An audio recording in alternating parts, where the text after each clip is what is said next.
Welcome back to Movie Recaps. Today I will show you a 2010 post-apocalyptic film, titled The Lost Future. Spoilers ahead. Watch out and take care.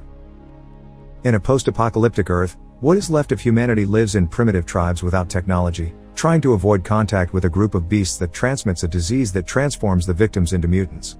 One day while hunting, Savin goes out of what the elders have assigned as hunting grounds, claiming the elders gave grown too cautious with their age. However, his father, Chief Yuri, finds him and scolds him for putting the whole village in danger. Savin reminds him they've only been eating leaves and berries for days and he wants to prove himself as the best hunter and future chief, so Yuri decides to give him a chance. As they go deeper into the forest, they come across Caleb, who has been tracking an animal for food.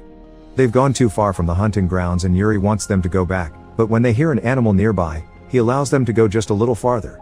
Soon the beast appears in front of them, which is some sort of mutated sloth, and to Caleb's frustration, Yuri chooses Savin to guide the attack. Working all together they manage to kill the beast even when it's much larger than them, and Yuri declares the heart will be shared by both Savin and Caleb because it's thanks to both of them that they could acquire meat for dinner. Suddenly, one of their friends comes running from the forest, looking infected and already turning into a mutant. He wants to be put out of his misery, but Savin doesn't want to do it. It's a flying spear coming from the forest that ends up killing him, making Savin furious. They decide to return to the village then, unaware that a mysterious man called Amal is following them. Darrell rushes to receive Savin, praising him for his hunt, and a jealous Caleb is left being teased by his sister Miru, who tells him he doesn't have a chance with her. Yuri talks to the elders and then tries to convince them of taking the tribe somewhere else since obviously the mutants are approaching their area, but the elders refuse, claiming they've always been safe here and there's nowhere else to go, so they should leave it up to God's fate. Caleb wants them to choose his own fate, like his father Jarrett did while searching for the truth, but the elders just tell him that's how he found death. Yuri agrees, it's impossible for more survivors to exist out there, just disease and death. After talking to his sister about their father, Caleb decides to leave the village and search for the truth, which Miru doesn't believe in either. He doesn't get to go very far though. As soon as he makes it to the river, he sees a group of mutants making their way to his village, so he decides to go back as well to help. The mutants attack the tribe and the warriors immediately meet them with their own weapons, starting a vicious fight. While the men do manage to kill some mutants, their numbers still are much larger, so the elders call for everyone to enter a cave where they can hide. As Savin watches how the mutants kill and bite his father, the elder orders the youngsters to close the cave because the beasts are about to reach them and they don't have time for any remaining people to join them. The boys obey, leaving Caleb, Savin, and Darrell outside. Darrell is attacked by a mutant and Caleb quickly saves her by killing it, but Savin is the one she hugs afterward. The three of them hide behind a big rock and watch the mutants wander around the cave, searching for a way in. Savin wants to distract them and attack them, but Caleb thinks they should go searching for help, and Darrell agrees, staying here only equals death, there's nothing they can do. Leaving at least equals having a chance, small as it may be, so Savin gives in and follows them out of the area. After wandering around for a while, they stop by the river, unaware that Amal is watching them again. Savin finds a book in Caleb's bag and he has to explain what it is, an object from the old world that his father brought him and he used it to teach him to read, which nobody in their tribe knows how to do. Their conversation is interrupted when suddenly, a mutant appears not too far away, so they start running away again until they are at a safe distance, or so they think. The mutant quickly catches up with them and attacks them, but Savin doesn't want to defend himself because he realizes it's Yuri, who has been taken over by the infection. He's saved by Amal, who finally shows himself as he kills the beast, reminding them that wasn't Yuri anymore. After confessing he used to know Caleb's father, he asks them if their noses are okay and not bleeding, because the infection isn't only transmitted to a bite. Biting makes it advance fast, but breathing near them is also enough to get it and become a mutant in a much slower, agonizing way. As Amal takes them back with him to his home, he explains he's immune to the infection thanks to a cure in the form of a yellow powder that is very hard to get. He also makes them cross a river to reach his place because they're safe there. The mutants are scared of water, and that's why the beasts never reached Amal's home, which is in the ruins of an old building. Once there, Amal introduces them to his son Persk and his wife Nina, who is furious with him for having brought infected humans to their home, but Amal thinks it's worth the risk. While having lunch together, Amal tells the story of what really happened to the group, who believes it was a punishment from God. Actually, man tried to bring extinct animals back to life, and with them, they also revived a disease they couldn't control. He knows all this thanks to Caleb's father, whose ability to read allowed him to research the matter and create a cure in the form of that yellow powder. If you've already turned, the powder is useless, but for those who just got infected, it can cure them. Sadly, Jarrett died before he could take the powder back to the village and it was stolen by a ruthless man called Gagan, who now keeps it to himself. Amal wants to guide the group to the abandoned city where the powder and possibly the formula is hidden for Caleb to decipher, and the group agrees. When night falls and everyone goes to bed, Nina hears some noises and decides to lock the door. Caleb hears some noises as well and wakes up to find Savin and Darrell making love. He can't help staring at them, and when Darrell notices him, she stares back until he turns around. Back in the village, the mutants grab some of the weapons the bodies are holding and start using them to hit the wood that covers the cave entrance. Miru thinks they should be trying to do something, but the elder wants them to do nothing but pray. Remy doesn't accept this and starts moving some smaller rocks at the back of the cave, which the elder doesn't approve of, claiming it goes against God's will. Miru thinks God shouldn't blame them for surviving and begins helping him dig. When they finally make a hole big enough, the two of them plus Yomak cross to see what they can find. There is a small tunnel filled with water and a breeze coming out from it, but the gap is so small only Miru could fit through it. She gets in the water and tries to swim through, but quickly comes back when a bunch of leeches attaches themselves to her body. The boys help her get all of them off, and once she's clean, she decides to try again, because they've come too far to give up now. Meanwhile, the elders are at the cave entrance, watching the mutants through the gaps in the wood, and one of them slips its hand under it to grab them. They quickly kill the beast with a spear, but the elder's nose is now bleeding, a sign of infection. The other person who is starting to nosebleed is Yomak, who has crossed the underwater gap with Remy after Miru made room for them.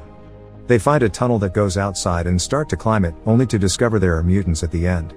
They go back down, but they do it so fast and clumsily that Yomak falls and breaks his leg.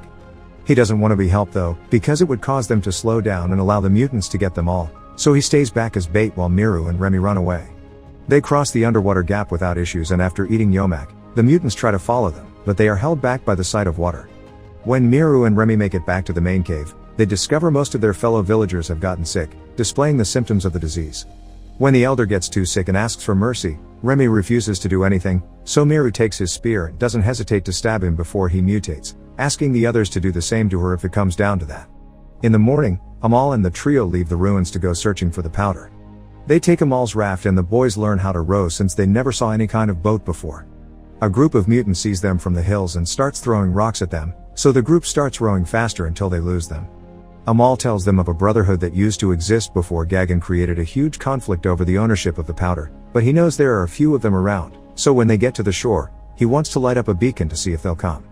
While he is up in a tower starting a fire, a group of mutants approaches them, so Amal tells the trio to run as he comes down and fights them. Caleb doesn't want to leave him, but Savin thinks it's too dangerous and drags him back on the raft with him and Darrell as Amal falls into a hole and the mutants try to get them there. One even falls in the hole with him and Amal stabs him with an arrow, so now he's stuck in the hole with a mutant body on top of him. Unaware that the Brotherhood has seen the beacon and is coming for them, the trio gets away on the raft as they discover Darrell is starting to nosebleed too. As the Brotherhood finds and rescues Amal and he tells them he's found someone that can read and should be protected, the trio arrives at the ruins of an old city. They discover the people here are living under a strict tyranny, and when one man runs away after getting whipped for stealing, the trio approaches him to ask him some questions about the powder. The man considers those questions too dangerous though, so he runs away again, and Savin tries to catch him. Unfortunately, he loses him in the way, and when he comes back, he finds Darrell and Caleb being taken away by some guards to see Gagan and his daughter Giselle. Gagan doesn't want to share the powder, so Kabul explains he's the son of the creator and he can read as well, so he can make more. Gagan still refuses to give it to them, wanting to save it for his future children and grandchildren, but he does give him the opportunity to go to the library and try to recreate it while Darrell is taken to isolation. Once Gagan is gone, Savin sneaks into the room and talks to Giselle, asking her to take him to the powder.